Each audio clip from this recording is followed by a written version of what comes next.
What's up guys, it's Patrick here and welcome to another video on our channel. Today I want to explain you how the work rates are working in FIFA and how they affect the players in the offense and in the defense. EA is not 100% telling us how the work rates are actually working, but I will give you my personal opinion and tell you my personal experiences, how important the work rates of the players are, how they affect them in the offense, and how you can bypass them with the player instructions. My two center mids in the 4-4-2 are Frankie de Jong, he's the more defensive center mid, and Acuna is the more offensive center mid. I prefer to have a center mid or a CDM who has a medium-high work rate and good defending stats, so just a real CDM who is just staying in the back and is defending. He's just pushing a bit forward if you have him on balanced. So if you just have everything on balance,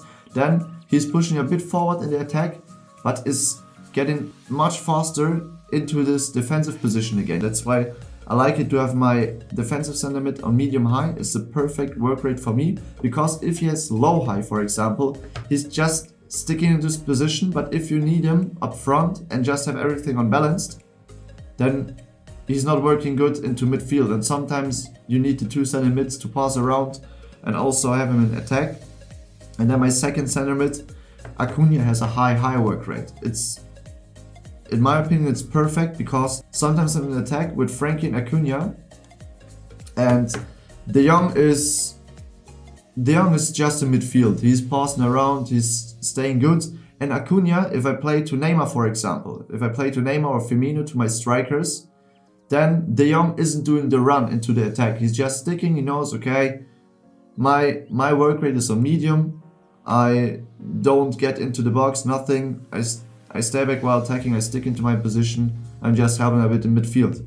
Acuna has a balanced attack, so he's unbalanced, and has a high attacking work rate and a good attacking positioning. So often I have it that I play to Firmino or Neymar, and then Acuna is making a run into the attack, and that's also what Bullet is doing, and the midfielders with high attacking work rate. So they're just pushing to the opponent's box or pushing in front of the opponent's box and are even more offensive than the center mids, but it takes more time for them to come back in defense, of course, and that's why I like it to have one center mid or CDM on mat high and one center mid on high mat or high. You have to think about your playstyle, how you want to play it. If you want to have two just CDMs and you're never working with your center mids or CDMs and just working, for example, with your strikers in your left mid and your right mid, then it would be perfect to have two center mids or two center defensive mids with mat high work rates, because you just want them to stay back and defend.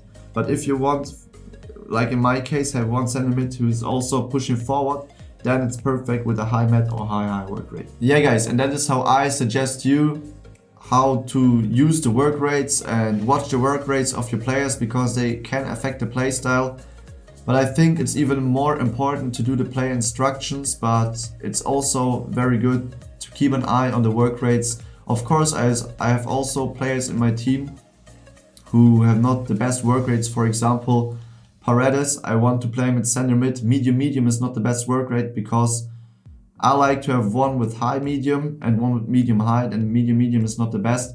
But this is depending on just if everything is on balance. If you give them instructions, of course, the work rates will affect the players, but not as much as if they are in balance, Yeah guys, so if you have any questions left, feel free to ask me in the comments. I hope you enjoyed the video. If you want to see more content like this in the future, please don't forget to drop a like and a follow. See you guys next time.